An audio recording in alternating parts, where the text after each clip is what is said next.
В Астане началась трехсторонняя встреча Путина, Рахмона и Жапарова. Эмомали Рахмон выступил на саммите СВМДА в Астане.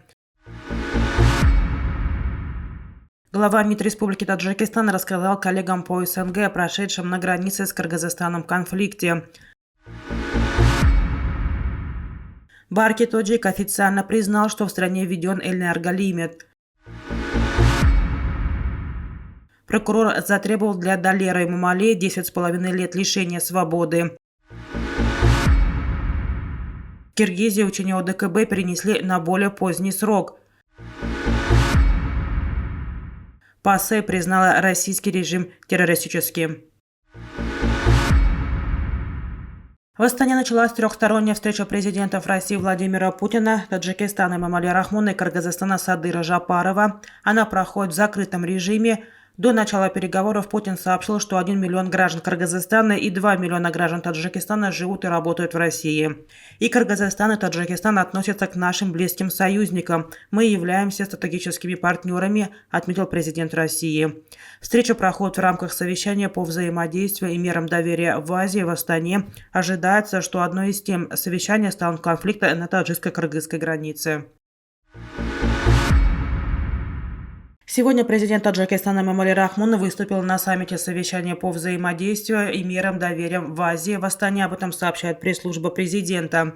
В своем выступлении, напомнив о глобальных инициативах Таджикистана в борьбе с угрозами и опасностями современного мира, президент Таджикистана подчеркнул, что спустя несколько дней в Душанбе совместно с ООН и другими международными партнерами состоится конференция высокого уровня в рамках Душанбинского процесса по борьбе с терроризмом, который включает в себя важные мировые темы. Эмомали Рахмон высказал свое мнение о развитии туризма, решении важных вопросов безопасности и сотрудничества в Азии, в том числе ситуации в Афганистане, исходя из общих задач декларации, принятой на Душанбинской конференции, отмечается в сообщении. Он обратил внимание руководителей государств-членов СВМДА на своевременное решение существующих проблем и упомянул об инициативах Таджикистана по решению глобальной проблемы нехватки питьевой воды. В этом контексте Эмомали Рахмон призвал глав стран и международных организаций укреплять сотрудничество в сфере борьбы с последствиями изменения климата. Министр иностранных дел Республики Таджикистан Сираджиддин Мухриддин принял участие в заседании Совета министров иностранных дел СНГ, которое прошло в Астане 12 октября. Главы внешнеполитических ведомств рассмотрели вопросы подготовки к предстоящему 14 октября заседанию Совета глав государств СНГ. Приняли за основу проекта решений совместных заявлений СГГ и утвердили план многоуровневых межмидовских консультаций в рамках Содружества на 2023 год. Состоялся также обмен мнениями по актуальным вопросам международной повестки дня, сообщает МИД Республики Таджикистан.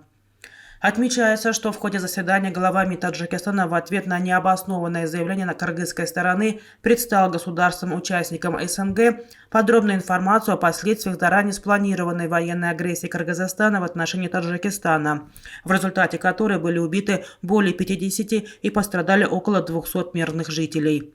Мухриддин напомнил, что за 20-летнюю историю таджикско-кыргызских переговоров подписано десятки протоколов, которые со сменой политического расклада соседей страной пересматриваются и дезавуируются.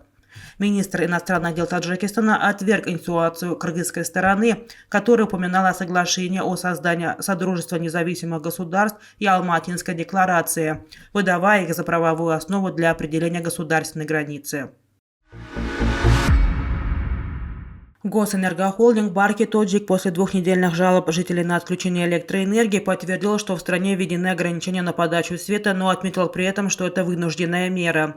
В сообщении энергохолдинга от 12 октября говорится, что хотя Нурекское водохранилище заполнено до самой верхней отметки, есть вероятность, что до весны запасов воды не хватит.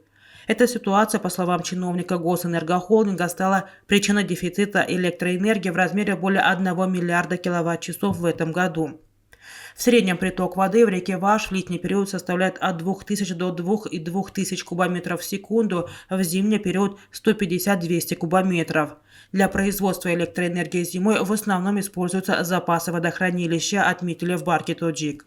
Жители разных регионов Таджикистана с конца сентября этого года жалуются на периодические отключения электроэнергии в домах. Руководство холдинга введение ограничений до последнего не признавало и отмечало, что, возможно, это временные сбои в связи с ремонтом подстанций и линий электропередач. Гособвинитель потребовал для журналиста и блогера Далера Имамали наказание в виде 10,5 лет лишения свободы. Ожидается, что журналист выступит с последним словом на следующем судебном заседании. Далер Имамали обвиняется в предоставлении заведомо ложных сведений о преступлении, незаконном предпринимательстве и участии в деятельности запрещенных организациях. Ранее источники сообщили, что журналист отвергает выдвинутые обвинения за исключением обвинения в незаконном предпринимательстве. Осведомленный источник сообщил, что речь гособвинителя была заслушана 12 октября на втором по счету судебном заседании над Далером Имамали. Судебный процесс над журналистом проходит в здании СИЗО, поэтому подробности суда для общественности недоступны. Родственники Далера Имамали воздержались от общения с прессой. Учения Организации договора коллективной безопасности в Киргизии перенесли на более поздний срок. Об этом в четверг, 13 октября, сообщил секретарь Совета безопасности республики Марат Иманкулов, пишет «Известия». «Мы их просто перенесли на более поздний срок. Подготовка к ним была закончена на 99%, приводит его слова медиаштаб правительства Киргизии. Иманкулов подчеркнул, что членство в организации отвечает всем интересам национальной безопасности Кыргызстана. Перенос учений не означает, что у Киргизии есть какие-то проблемы в отношении с ОДКБ. У нас нет никаких противоречий, указал он. Как добавил Иманкулов, к решению Киргизии перенести октябрьские учения на Иссык-Куле руководство ОДКБ отнесло с пониманием.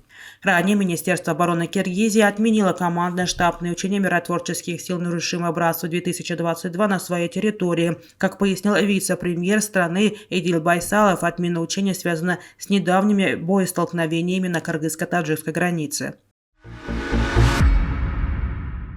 Парламентская ассамблея Совета Европы в четверг, 13 октября, приняла резолюцию, в которой Российская Федерация признана террористическим режимом. Такое решение поддержали 99 делегатов, 1 воздержался. В документе под названием «Дальнейшая эскалация агрессии Российской Федерации против Украины» указывается, что эта агрессия должна быть однозначно осуждена как преступление сама по себе, как нарушение международного права и как главная угроза международному миру и безопасности. ПАСЕ стала первой международной организацией, которая признала Россию государством-террористом.